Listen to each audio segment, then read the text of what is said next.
as you know, we've started this storytelling community called Legacy Live.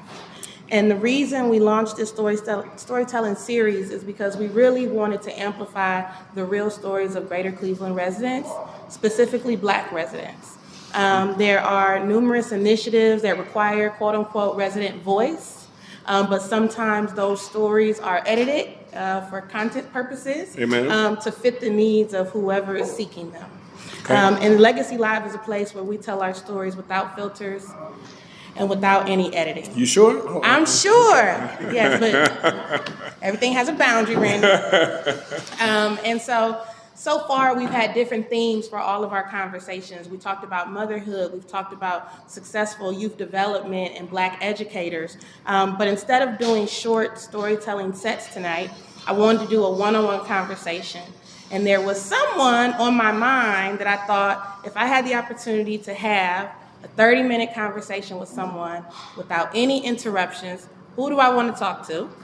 Right. Jay-Z was not available. Okay. So then I thought, who else?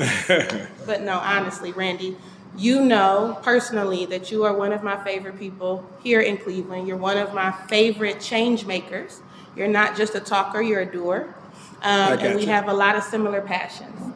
And so it would be an honor for you to speak to us tonight about your story and how you see the future of Cleveland. Okay. And your legacy. So are you ready? I'm ready. Okay. After all that, man, I better be. Can we give it up for Randy? All right. And give it up for yourself. So could you take us from the beginning? Where do you consider home in Greater Cleveland? Where is home? What's that day one story like for you? Yeah, so home would be the Lee, Miles, Lee, Seville, Garfield section of Ward 1. So the house I grew up in was 1 block from Garfield Heights. And I lived there from birth all the way up through college, and then eventually moved away after college. But it was a great community. I always say to people that what I appreciated about the old neighborhood was that there were so many working role models. Like I always say, if you were at school, I went to Cranwood Elementary, which was a block and a half away from my house. If you were home, had to go home from school because you were sick, you didn't see anybody. Nobody was standing on the corner. Nobody was sitting on the porch. Everybody was at work. And so it was definitely a working class community, a lot of great role models, a lot of folks, as I think back, that I could talk to. It's a shame when you think about today, because back then there were many seniors that I would just have conversations with. People's grandparents, you know, if you're walking down the street alone, you know, a lot of folks sitting on the porch will say, hey, come here, let me talk to you. And you just strike up a conversation like 20 minutes, you know, and that's what the hood used to be, you know, and I think a lot of that is missing today. I will add one caveat. So that was what I consider home. But there's 2 other neighborhoods that come to mind when I think about my childhood. One would have to be Mount Pleasant, because I went to Alexander Hamilton. So I made a lot of friends in the Kinsman area back then, and that was a lot of fun. And then my grandmother lived in Glenville. So every weekend we went to Glenville. She lived literally at the corner of 105th and Superior. There's a side street called Churchill that was across from Harry Davis. And so her house sat there. And every weekend we would go over there and hang out with all my wild Glenville cousins, you know. But it was a lot of fun. You said it, not me.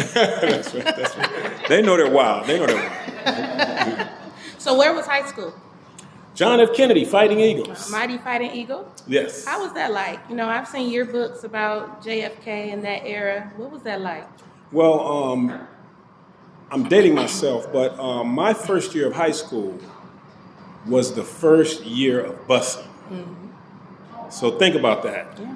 All your life, you go to all black schools and all black neighborhoods, and then all of a sudden, my very first day of high school, you see the buses roll up, and a lot of folks that I thought from the neighborhood would be at John F. Kennedy were bused to John Marshall, and a lot of white kids came in, and we eventually made friends. I always tell the story, kind of a funny story. It was probably day 3 of this first week of busing. And of course, some hotshot media person wanted to do a story to get the students' perspective on what busing was like. So they called randomly like 6 of us to the office. My name came over the speaker, and I go to the office, and it was 3 black students and 3 white students. So we all are looking around like, why are we here? You know, we sit down, and there's a reporter and the principal, and they asked the question, so what do you all think about busing? It's like, you know, we don't know each other yet. I mean, that kind of thing. And the room was like dead silence. So they're looking at any of us to say anything. So I finally said, well, my mom always told me never to prejudge a man. Oh, young man, come with us. They grabbed me. They take me out to the front of the school, put me in front of a school bus, take my picture with the headline. This was above the fold on the Cleveland Press. Randy McShepard says, never prejudge a man. This is the lesson he's learned about busing. You know, I'm thinking, oh my God, this is so that was my first, foray into being a media mogul. Okay. Yeah, it sounds like sharp marketing to me. Yeah, They just grabbed you up out of class. That's right. But it was a great experience at John F. Kennedy. I was very involved. I used to be in a lot of talent shows back then. All the high schools had talent shows. We would go and perform in different talent shows. I was in the marching band along with Kima from here at the farm and a bunch of us. So it was just a lot of pride. I thought it was a great school experience. I really enjoyed JFK. Now, this isn't about me, but one thing that I will say is when my mother passed, it was very important for our family to put in her obituary that she was a mighty fighting eagle. Oh, right. And I've always you had to do it. Yes, I've always respected that about you all's community around the school and the neighborhood. A lot of pride. Yes, a lot of pride. Absolutely. So that takes me to my next question for you. The Honorable Mayor Justin Bibb has mentioned the Southeast Side and spurred a lot of conversation about the necessary investment in wards 1, 2, 4, and sometimes 6, if we're having that conversation. Right. What do you think about the term Southeast Side? Have you ever used that term before your professional tenure? It's a newer term. Yes, okay. I had not heard it referred to that way, but call it what you will. Right. What do you think about all this media attention that area of town has gotten lately? Well, I think it is true that those particular neighborhoods, Lee Harvard, Union, Miles, and Mount Pleasant, have been neglected, underinvested communities for far too long. And what many people, certainly in this room, may not know about me is that I have had a very extensive strategic planning career. In addition to all the other things I've done, I've probably worked with 80 different organizations over the last 28 years doing strategic plans. And I cut my teeth doing strategic plans for just about every East Side CDC. So I worked with Mount Pleasant, I worked with Union Miles, actually there were 2 in the Lee Harvard, Lee Miles area that both ended up being shut down. Right. And I even helped to close down one of them. But so I feel like I have in my mind, I can still see a lot of community residents and remember their passion and remember their fight and the things that they used to talk about, the pride they took in their communities. You know, Lee Harvard was always a number 1 voting, ward, East Side or West Side. I mean, black folks came out in record numbers to vote, so they took a lot of pride in that. Again, thinking back, when you drove through those neighborhoods, people took good care of their homes. People stayed in their homes. They call them middle neighborhoods now. Middle neighborhoods? Meaning what exactly? They're not on the decline, but if they don't get investment, they won't be on the uptick. Okay. Well, I didn't realize those 3 communities were even considered that. That's good. Yeah. That means there's room to grow. But I think, yes, I'm excited that there's investment being made in those communities. They have fallen on hard times. Yeah. It's not the Mount Pleasant that it was when I was in middle school. Right. It's not the Lee Harvard that it was when I was in high school. I mean, it's just dramatically changed. Mm-hmm. And a lot of that has to do with, obviously, the ill, effects of the foreclosure crisis, along with a lot of other pressing challenges, not only disinvestment, but a lot of people leaving those communities. Yes. You now have a lot more transient residents living there, so people aren't staying and buying homes and staying there for 30 years. They're renting homes, and maybe after 6 months, they're off to the next community. So you don't have that sense of community. You don't have the neighborhood corner store that you get to know, the store owner, and they kind of look out for the community. A lot of that is gone. Not all, but a lot of it is gone. So I think it is encouraging, and I'm hopeful that something will come of this Southeast Side effort. Yeah. Obviously, housing has to be a big part of it. I think infrastructure needs to be a big part of it, and some focus on education, schools, Right. improving quality of life, green space, recreation opportunities for families and children, all those kinds of things. I think will bring those communities back to respectability. So if you get off of 480 at Lee Road and you pass Carouche Park, headed up Lee Road, Yep. what does your premier Ward 1 ride down that commercial district look like? What I like about the Southeast Side strategy, and I've said this to the mayor and to some of his chiefs and to others, is that if we're strategic about it, we can really make some good things happen. So I always said we should do a square and take streets like Miles, Kinsman, Lee Road. What's so special about those? They sort of surround those communities, but they also are thoroughfares into suburban communities. So Lee Road runs into both Shaker Heights and Maple Heights. Miles runs into Warrensville Heights, right? So 93rd obviously goes into the Opportunity Corridor. Right. So there's lots of things that we can do to build on those thoroughfares and make them more appealing and helpful to the communities. But I would like to see, I know I've driven that route very well. I spent a lot of time at Carouge as a young man. And, Carouge obviously can use a bit of sprucing up. But I think the houses, the businesses on Lee Road, could stand for some improvement, some streetscape, the quality of the road, sidewalks, street lights, all those kinds of things I think can really be enhanced so that it doesn't feel like you've left a suburb and arrived in an urban core community. It should be seamless and feel like it's still the same sort of experience, going from one to the other. So those are the kinds of improvements I would hope would be a part of the Southeast Side strategy. Thank you. From your mouth to City Hall's ears. Yes. Okay. So you already disclosed that you were a part of one integration effort. Yes. Okay. But then you were a part of another, very much after, as the first Black president of the Union Club. Yes. What was that like? Honestly, unfiltered. It was a wild experience. I have, in my lifetime, I've had to draw on a lot of experiences. So when I got to the Union Club, the first thing I said to myself was, remember your training. And what I meant by that was, when I went to Baldwin Wallace, I was on a floor with 22 men, and 20 were white and 2 were Black. And so, there were a couple that were racist on that floor. So learning to kind of navigate that situation and dealing with professors and other administrators that didn't necessarily like to have Black and brown people in their space. Then, when I went to work for RPM International, my full-time employer, when I arrived there, ironically, on Martin Luther King Day 2001, I was the only person of color at the entire corporate headquarters. Wow.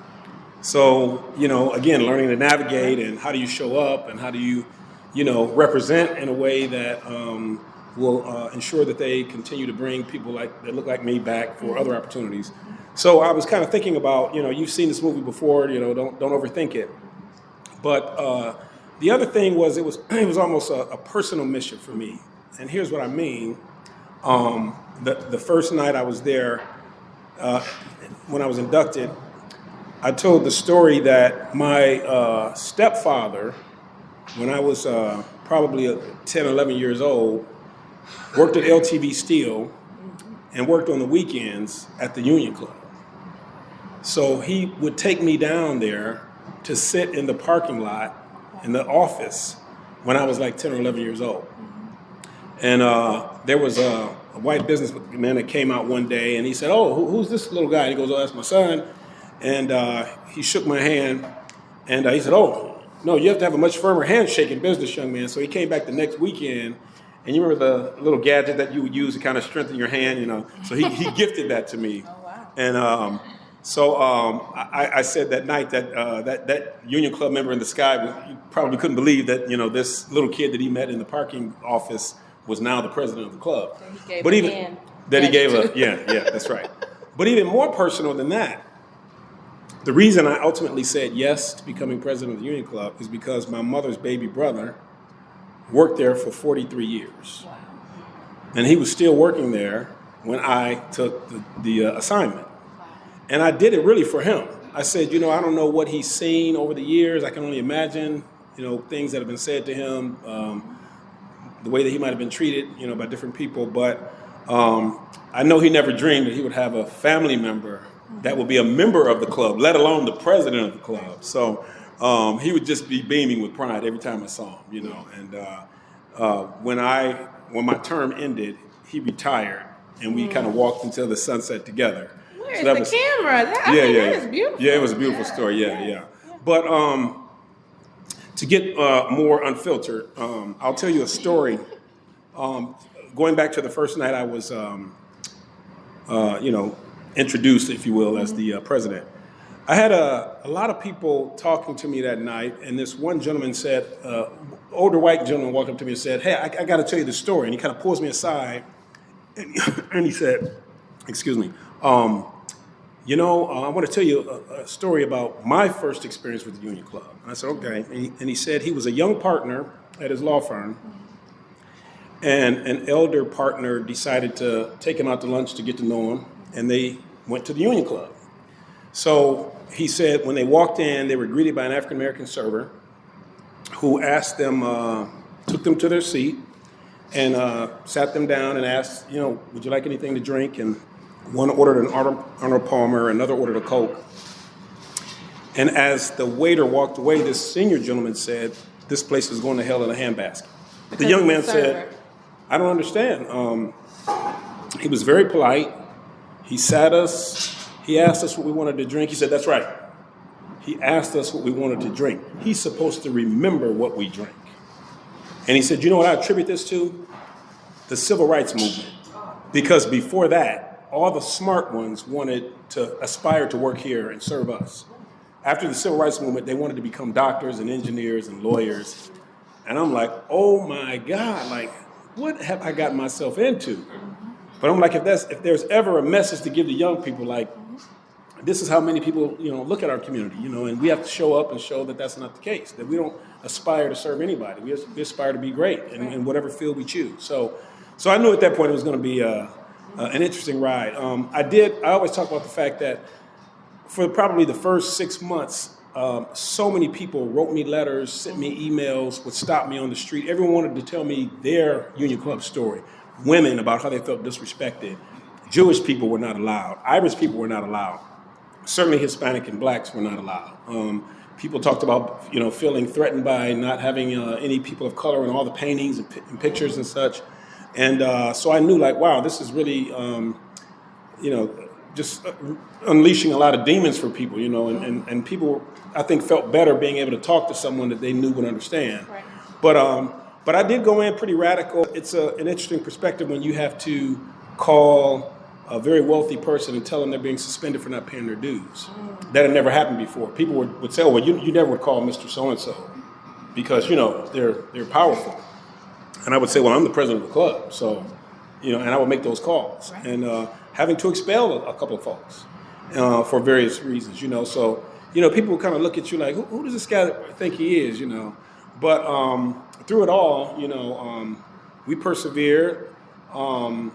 Had some folks try to, get in the way and cause problems. But at the end of the day, I'm proud to say that when my 2-year term was up, we celebrated the most successful financial year in the history of the club. Wow. We doubled the female number of members, and we increased the minority member count by probably 18%. Wow. Can we get a hand clap? Yeah. Thank you. My favorite day as president of the Union Club, when I made the most critical decision was the day of the celebration of the Cavaliers winning the championship. So, we had 1 million people downtown. It was June 22nd, 2016. There you go. It was my birthday. Oh, well, you're one day after mine. As you all know, there was 1 million people downtown. I was watching the parade in the Union Club on television, waiting for it to get to 9th and Euclid, and then I was going to walk out and see all the players go by, because as you know, it was terribly slow, and it took like 3.5 hours for them to get from the stadium. A great 3.5 hours. Yeah, at least 3.5, 4 hours to get from the stadium to 9th and Euclid. So that tells you how slow it was moving. So when I saw that it was getting close, I said, okay, it's time to go out. And I went out, and staff came running up to me, and they said, this guy, we need to kick him off the property. And there was an African-American who was selling his T-shirts. He went and pressed all these T-shirts, and everybody was looking for a T-shirt. So he had laid all these T-shirts all over the fence, all the way down the front and the side of the fence. And they said, Mr. McShepard, we want to call the police. We want to get him. What should we do? I said, leave him alone. Yeah. Let the brother make his money. That's right. And by the time I left and came back, he was standing there with the biggest grin on his face. He had sold every shirt he had. I said, everybody needs to celebrate in this day, So that's economic development. Economic development. That's exactly it. So that was great. That was a great experience. Okay, so can we go to 2019? Oh, yes. Yes. Missing in action. Oh, yes. Yes. When you blew the city club up. Yeah. Standing room only. So you had written a report about interference in our election. Yep. That really was a danger and a threat to our civic leadership. You broke down, in very clearly and plainly written cases why there was a call to action if we wanted to see the community change that we all say that we want. Yes. So what do you feel about that season? Writing the report, what motivated you when you went and addressed the report amongst your community at the City Club? How did that large reception make you feel? What do you think about it when you think about that? Yeah, those were some interesting times. And they're coming up again. Yeah. Everything you wrote about is happening. Yeah. Well, personally, over the years, I was always very frustrated. First of all, when young people would say they don't feel like there's anyone they can turn to, that really was the case when I was, I feel like now there's a lot more people you can reach out to. Certainly I make myself available to a lot of, but I'm not the only person, obviously. But when I was coming up, there was people were not so quick to return a phone call or to show you some courtesy or some love around just trying to get plugged in. So I felt like I just was a wanderer in many ways and had to kind of figure a lot of things out on my own. But as I started to elevate and get a lot more involved in nonprofits and civic and working for a major corporation, I would hear the question inevitably from my white counterparts, where are the black leaders? Where are the black leaders? We're trying to get people to join a board, or we're trying to get people, to work in these different positions. Where are they? Where are they? And I would say, well, they're right here in your face. You're walking past them every day, and then I would hear young people saying that they felt they couldn't get in, and they couldn't get heard, and they couldn't get the kind of respect that they needed. So that really spurred in me, I need to maybe write about this. And I've been thinking about the 7 principles of leadership that I highlight in that report. And I said, this will be a good chance for me to kind of say what I think should be in the report, what I want to say to young people about leadership, just basic leadership principles, but then also to address this issue of black leadership in Cleveland. Obviously, there were a lot of folks that talked about, the old guard, and too many people didn't want to let go. And I had run into a lot of, I had actually done a lot of battle with the old guard. When I started PolicyBridge, our think tank, I was told by several old guard members, don't do it. We don't need a think tank. We have the NAACP and the Urban League. And I said, well, I see us working with those organizations because by design, they're not research organizations. They're advocacy and other kinds of things. But so I knew what it was like to have to do that battle. So I said, yeah, I'm going to write it. And I said to my team, I'm going to write this report alone because it's going to be hot when it hits the streets. And I want people to look at the author before they go crazy. And really, people should know enough about me and my journey to kind of say, well, before we go crazy, let's see if we can understand where Randy's coming from. So, released the report. I remember the day that it was released very clearly because I talked to Chris Quinn from the Plain Dealer, who after 2 hours of putting the big article that they wrote about it in the Plain Dealer, he said there was so much hate that he had to take the whole system down. No more messages. It was just packed with all sorts of terrible things that people were saying and that kind of thing. And I remember being at an event at Karamu Theater that night, and I was talking to some elected officials, some business people, and while I was talking to them, their phones were blowing up with people calling them and texting them saying, "Did you see what Randy McShepard said?" Because it dropped Did like you see hot fish Oh yeah, grease. yeah, like hot fish grease. It did. It did. So I kind of thought, wow, this is going to be very interesting. So as you know, the whole city was abuzz. I mean, like people, there were several people that said, "Thank you for saying what you said. Someone need to say it." There were a lot of people that I've known for years that had a problem with it. There were people that were saying, "Well, is Randy McShepard black enough to talk about this?" I'm like, "What?" Are you? Yeah. Yes, I would say. Let's clear it up. Yeah, let's clear it up. Which was just astounding to me. Like, what does that even mean? But there were people that said, "Hey, I'm worried about you because I'm hearing people say things, that they think you went too far and those kinds of things." And, so, but, I said, "Hey, I got to hang tough. I believe in what's in this report. We have to take a look at, how we, nurture and develop the next generation of black leaders." I heard it said many, many years before that too many black leaders would rather blow out the torch than pass it to the next generation. And that really stuck with me, like, wow, we really could lose so much momentum if we just continue to kind of turn our back on our next generation of leaders. So I said, hey, it's worth it, and ultimately I was asked to speak about it at the City Club, which was really a golden opportunity because I had heard all the noise, all the negative things that people had to say. So I was able to kind of, in my speech, counter a lot of that. And so, as I said right before Q&A that day, that before we even opened it up for questions and answers, I'm going to tell you what the number one question is. And the question was, who in the hell does Randy McShepard think he is, and what gives him the right to speak on these matters on behalf of the black community? And you might recall that I said, after I thought about it, I said, Randy McShepard doesn't have the right to speak about these matters. Rather, Randy McShepard has the responsibility to speak about these matters. And so many people came to me afterwards and thanked me and said, man, I had never thought about it that way. I was always like waiting for what ring do I have to kiss and who do I need to ask for permission?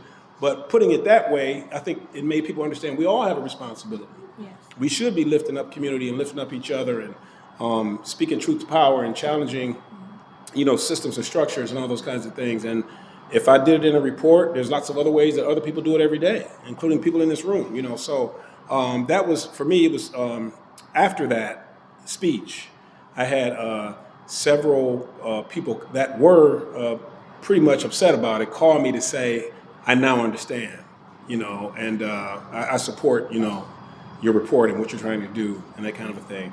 And it was, a lot of good things came from that report.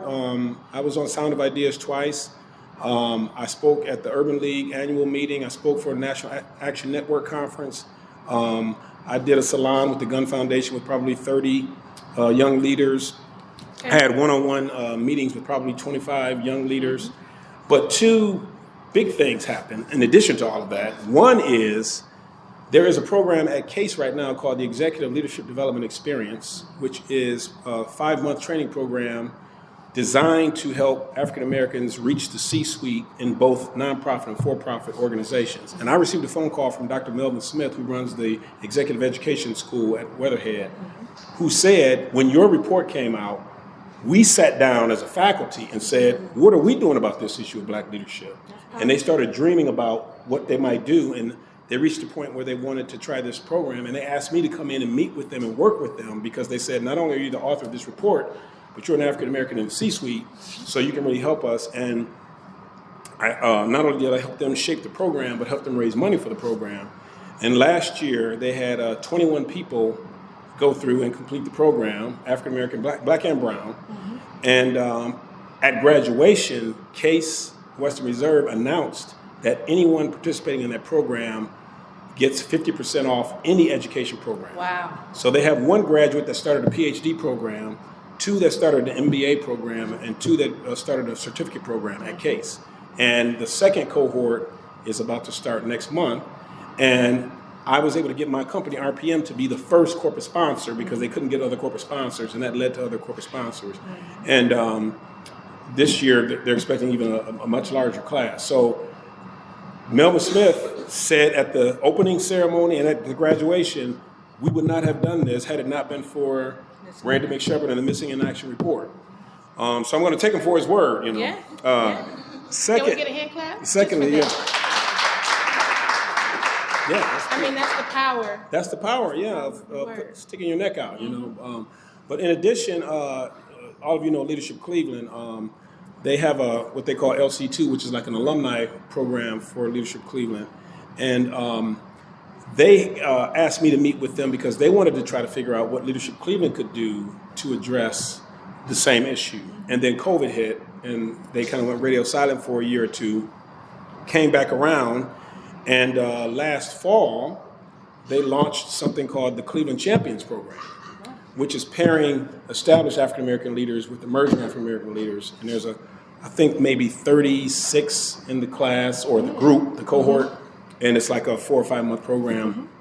And the very first day, the leaders of that particular class that came up with the idea said it was the Missing in Action report and asked me to stand up and summarize the report for the full cohort. So I said, wow, that report got a lot of mileage. So, but I'm happy it happened, and maybe I think it's making our city a little bit better. So, I wanted to stay there a little bit. Okay. Because I don't think it made it a little bit better. I think it was a ripple effect. I think many things contributed to the leadership transitions that we saw in that 2019, 2020, 2021 season. Mm-hmm. But I definitely remember the energy of your forum. Yes. And I remember people walking away feeling different. I think it led to some people running for office. I think it led to some people going back home and looking in the mirror and saying, I ran my race. It's time for me. It's okay for me to pass the baton. Mm-hmm. I think you coming out and having that conversation, people were able to say it's okay to finish the race and hand it off. Yes. Versus die in the race and hoard it and burn out the light, you know? Right. It's okay. Right. And so I really want you to take more credit than just a little bit. We're going to give you a lot of it. All right. I appreciate it. That's very kind. That's very kind. So I just have a few more questions because I want to get in your business a little bit. Okay.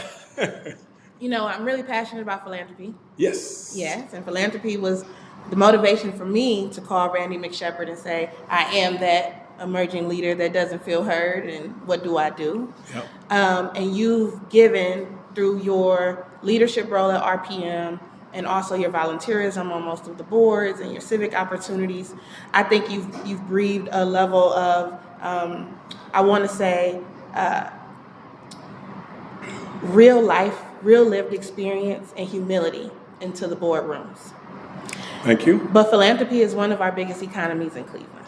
Yes. Unlike many of our other cities of similar populations. Mm-hmm. What do you see for the future of philanthropy in Cleveland?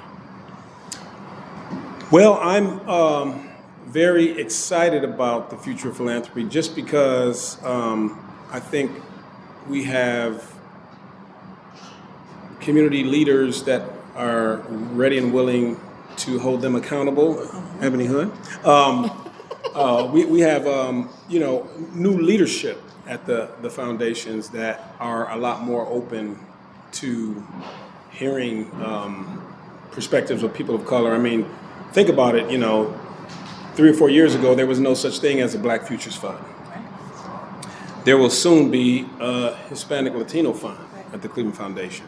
Those are major, shifts, paradigm shifts in the way foundations operate. And, a lot of foundations nationally are sort of looking at Cleveland and say, wow, thinking about the fact that you have a Tony Richardson at the Gun Foundation who's unapologetically, all about equity and wanting to see the foundation do the right thing. And I'm proud to say that I think I'm only one of 2 people that have ever sat on both the Gun Foundation boards and the Cleveland Foundation boards. So I know them both well, and certainly I am not shy with my opinions and perspectives that I share with both of those foundations. But I will say another reason I'm very excited is that PolicyBridge has worked with the two foundations and the city, the county, Cleveland City Council, County Council, Greater Cleveland Partnership, United Way, Urban League, and a couple of others in an effort to devise an urban agenda and to have all of those players at the table to really hold each other accountable and to agree on a few things that we can really focus on. So we're trying to focus on economic mobility, and that's the North Star, which really would boil down to 3 areas that we want to try to affect. To reduce the poverty rate in Cleveland, we've been in number 1, number 2 in poverty for far too many years. We want to increase median household income throughout Cuyahoga County, and we want to close the Black, White, Latinx wealth gap. So I'm excited to say that the Cleveland Foundation has already started to write that into their strategic plan, which is a huge deal that they're going to take such a big leap. But I think that with all the, and you've read about this and been a part of it, trust-based philanthropy is the term that they're using across the country. I think that, places like Cleveland are starting to understand the impact of that and why it's important, and, why they need to get behind something like Southeast Side Strategy or Say Yes to Education or whatever the case may be, or Randell Farm. There's these minority-led initiatives or minority impacting organizations and initiatives that need funding and that need room to grow and expand and not have to worry about where the next dollar's coming from and really can focus on the work. So I get the impression that philanthropy is ready to go there and will continue to go there. And I'll do my part to move them push them in that direction. Okay. And we'll be kicking. You push, we kick. Yeah, that's right. All right. So That's a deal. Could you share with us a high and a low? What's the highest experience you've had in your professional career, and one that you're willing to share one of the lower moments, if you could sum it up?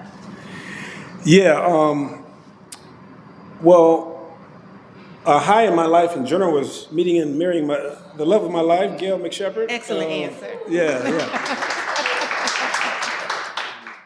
Everything I've been involved with has been terribly difficult, but because I've sort of stayed with it, it's always turned out okay. In the end, I would say making it to corporate America, coming from the nonprofit sector and becoming an officer in a publicly traded company with nobody that looked like me and having to just navigate that and actually be able to climb and be successful would definitely probably be a highlight that I couldn't ignore. I was given a job description at 22. I started writing grant proposals when I was 23 and 24, and won those first couple of proposals that I wrote, and immediately became a coordinator of a program and had to write a job description to address the funding. And then I had a real good run with writing federal grants, and so before I knew it, I had millions of dollars and a large department, and I was still, I was 25 years old. I had 3 major federal grants, and the Department of Education was flying me to D.C. to be a peer reviewer on behalf of the federal government. They were paying me to read federal proposals. I was like, how does this happen? But then I left to work for the Bicentennial Commission, which was a temporary kind of a thing. So when I got there, they said, here's all the things we think we need. Can you write the job description? So I did.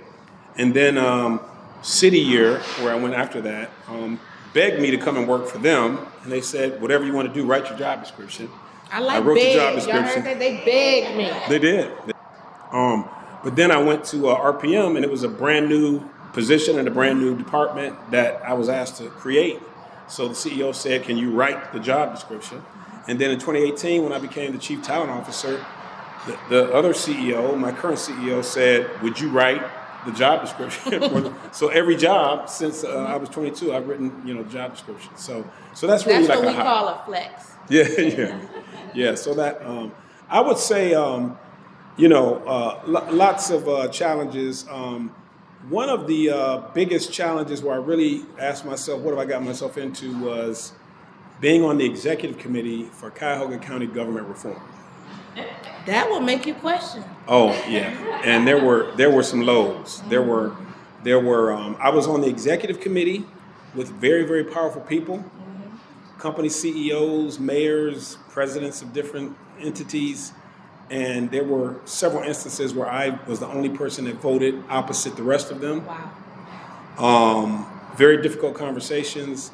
In addition to being on the executive committee, I was on the I was chairman of the public engagement committee. We started out with 6 co-chairs of the public engagement committee. The other 5 quit, so I was the last man standing. You might remember our good friend Dan Moulthrop did a famous radio interview where he asked the leaders of the county government reform, would they ever have private meetings? And they, in a weak moment, said, yes, there are some situations where we would have to have private meetings. And of course, with all that had happened with Cuyahoga County, the whole county just went absolutely ballistic and said, what are you talking about? A week long of newspaper articles, front page stories, people on radio just going crazy. So they didn't know what to do. And someone said, well, there is a public engagement committee. Maybe you should talk to the public engagement committee. So they came to see me. Just like at Kennedy when they pulled you out the class. Yeah, they came to see me. Well, I'll try to make a long story short, but this is very, very interesting. I think you all will find. I was in a meeting. They came and they were begging this committee to take on this, help them figure out, how to address the issue. While I was on in the meeting, someone tapped me and said, Peter Lawson Jones is on the phone. He said it's an emergency. You have to come and talk to him. So I leave the room. I get on the phone with Peter. He said, Randy, what's your position on public meetings? I said, we have to have public meetings, Peter. Otherwise the whole trust of the county is gone. And he said, well, I'm glad you said that because I'm about to go into a press conference. They had like 16 committees. Each committee had a corporate person and a county chief in most cases. He said, I was about to pull every county chief off all those committees had you said, answer that question differently. So I said, okay, we're on the same page. So I go back in the meeting. Someone taps me and says, the plain dealer wants to talk to you.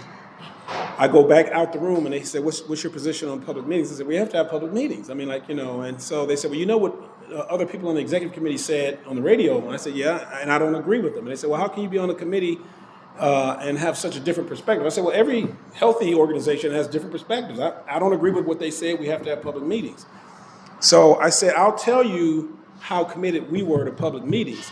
The very first night when everybody came together, they gave 15 of the committees a folder with a charter. And for some odd reason, they didn't give the Public Engagement Committee a charter. So we said at the end of the meeting, before we do anything, since they're going to upload all the charters on the website tonight, let's at least come up with 3 or 4 things that we think should be in the charter and upload it so that it's there with all the other committees. And the reporter said, oh, so you had a secret meeting. Thank you. Click. That's county government. Within 20 minutes, there was a picture of me online that said, Public Engagement Committee has a secret meeting with my picture. Then I got a call from the plain dealer, James Wade, and he said, Randy, are you okay? I said, yeah. He said, man, our phones are blowing up and everybody said you sold out the black community. You're in with them. You're doing secret meetings. I said, no, that's not, so I, of course, then had to go and say, okay, we have to hit back hard. So I said, within 72 hours, we have to have a public meeting, and we're going to squash all of this. We had a meeting 3 days later at Cleveland State.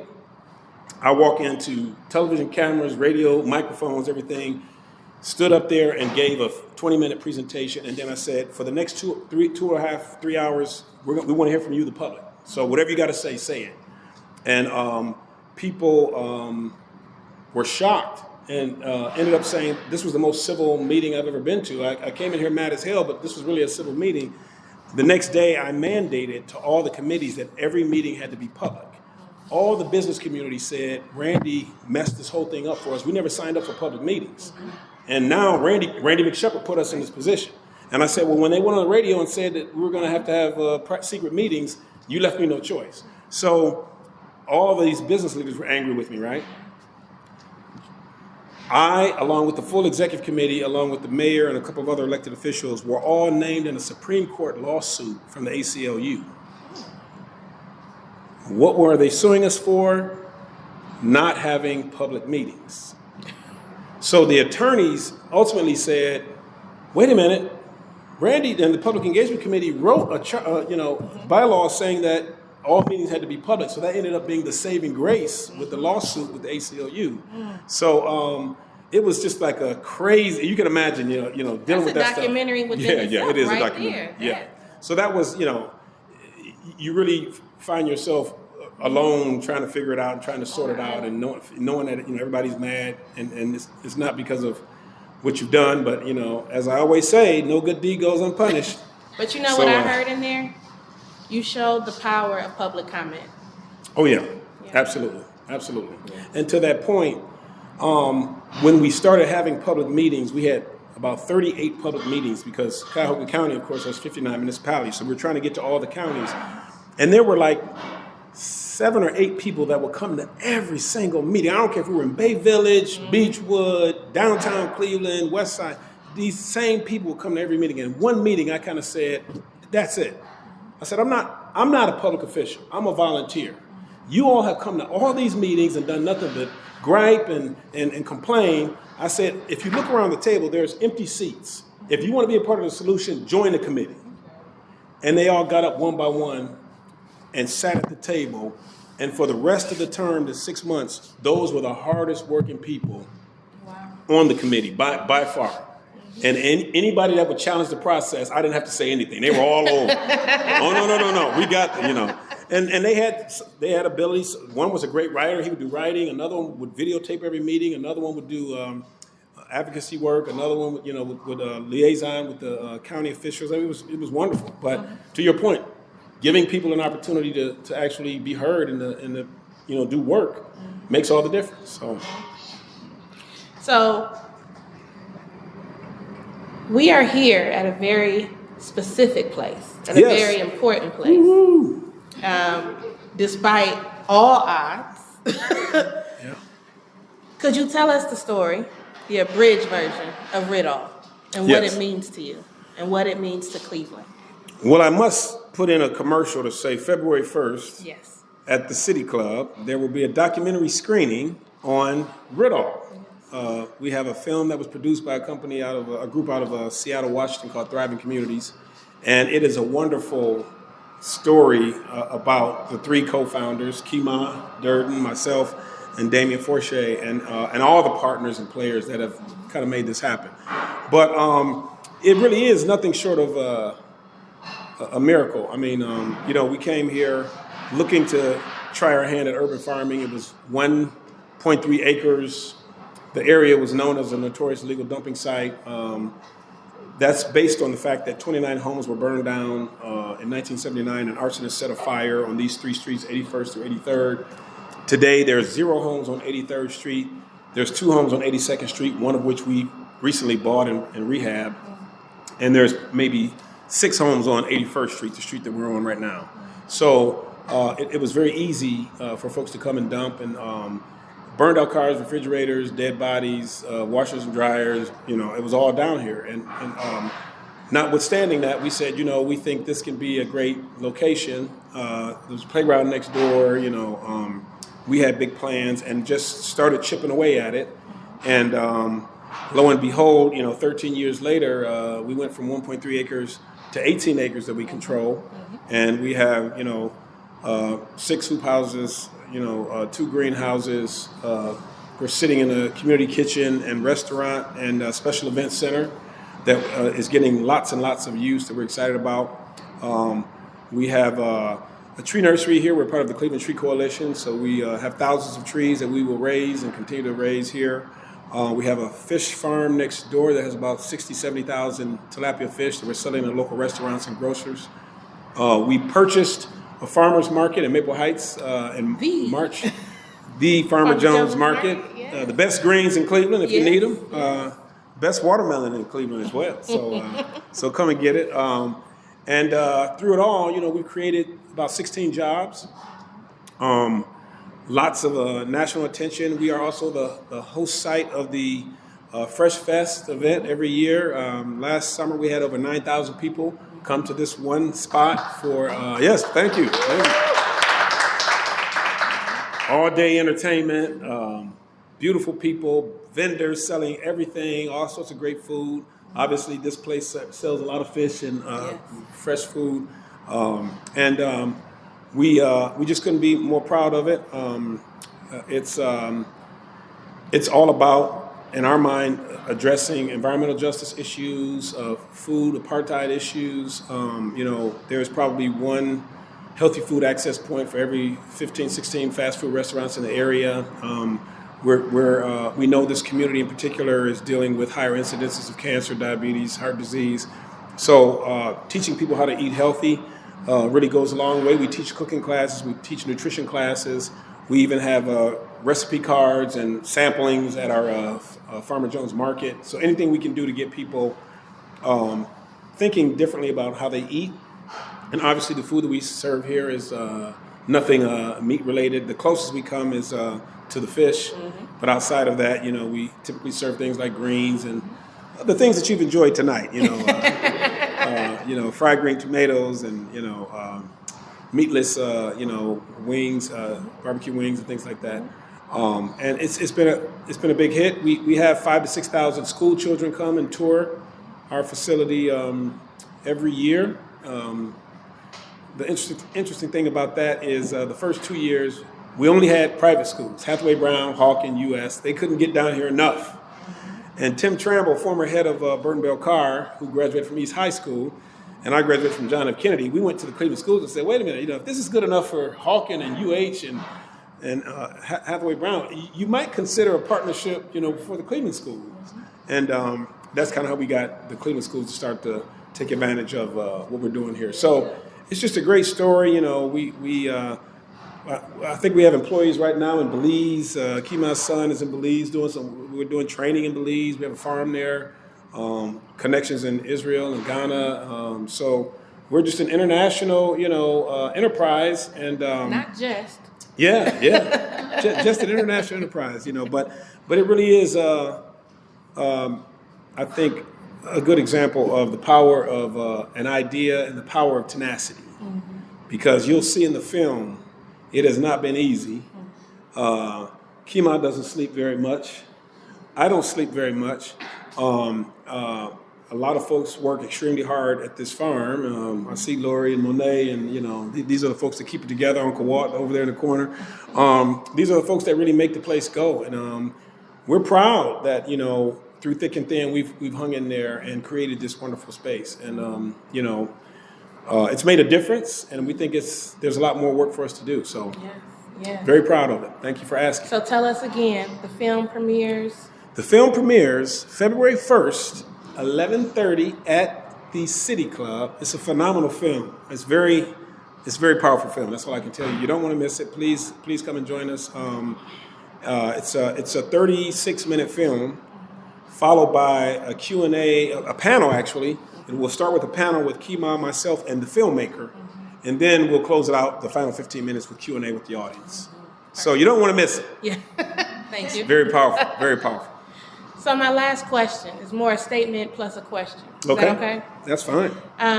So we thank you. I say we on behalf of dozens of somewhere between established and emerging journeying Black civic professionals who have called you and you've called us back, who have cried, who have asked, who have begged, and you've shown up.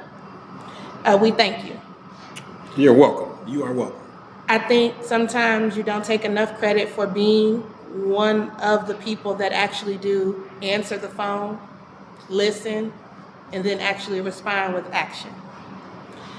I've never heard anything that I've shared with you or any of my colleagues or friends on the rumor mill or in the streets. And so the confidence that we have in sharing our highs and lows with you and seeking your guidance, I think goes unacknowledged more than it should. So today, we're going to right that wrong and say thank you. Okay? Well, thank you for saying that. I appreciate it. And can you all give Randy a clap of love? Very nice. Yeah, I appreciate that. And I feel that because I can't tell you the number of young people that I've sat down with, and they want to spend the first 10 minutes telling me how thankful they are that I took the time, and I'm, oh my God, I can't believe that and I'm like, so let's just talk about what you want to talk about. Don't worry, But so that says to me, like, not enough people with power and influence are taking the time to do that, which is really sad. The new old guard. Yeah. You might need to go back to the city club. Okay, well, I got to round up another cast of characters and report. whip them into shape. Yeah. Well, that's unfortunate. Well, what I'm excited about, though, is as I look out, many of the folks in this room, I mean, you all are, for me, it's always been someone has to kind of hold that door open to let that next generation of really smart, bright folks that can just set this town on fire in. And I feel like now so many of you are in positions where you're doing the darn thing. I mean, you are. You're leading your own organizations, and I see founders of organizations, leaders of organizations right here, and that's what it's all about. And I want people to know, my old adage has always been, it's better to ask for forgiveness than permission. Mm-hmm. You don't have to ask anybody, can I come up with a new idea? Just do it. If you see a need, jump out there and do it. And that's what I've seen many of you do. And we need to have many more willing to take those risks. But the good news is they don't just have to call me, they could call all of you because you've done it. You've had the same struggles that I've had, and you know how to navigate and where to go, and you've come through on the other side and realize that, wow, I actually got some good things done. So thank you all for stepping in and being that next beacon of hope for our community, because we need you. We definitely need you. Thank you. So my question. Okay. My final question. Yes. When you step into that season of rest, when you retire, I don't think you're really going to retire. Maybe your quasi-retirement party, Yeah. When you don't do 5 things, maybe you take it down to 2. Yeah, something like that. Yes. What do you want your legacy to be? What do you want people to be able to come up to the podium and say that you've done? I pretty much what we've talked about. That I always made time for people. I was an idea guy that wasn't afraid to try new things. Never being comfortable with where the city is. Trying to put the city on my back as much as I could to drag it forward. And there's so many things I've tried to do to promote the city. In addition to starting initiatives, I've been a big cheerleader of Cleveland's, but I just want people to say, there's a guy that left it all on the mat, for the city and for the community, and really fought hard for the next generation to step in much better equipped and supported than maybe generations before them. And perhaps even leading to the total elimination of an old guard, emerging leader, tension. So that's really what I would hope for. Okay. Well, thank you. Thank you for joining this platform. Thank you for your work, and thank you for the conversation today. Thank you, and you're another one. You started this wonderful Legacy Live. What a great idea. Give her a round of applause.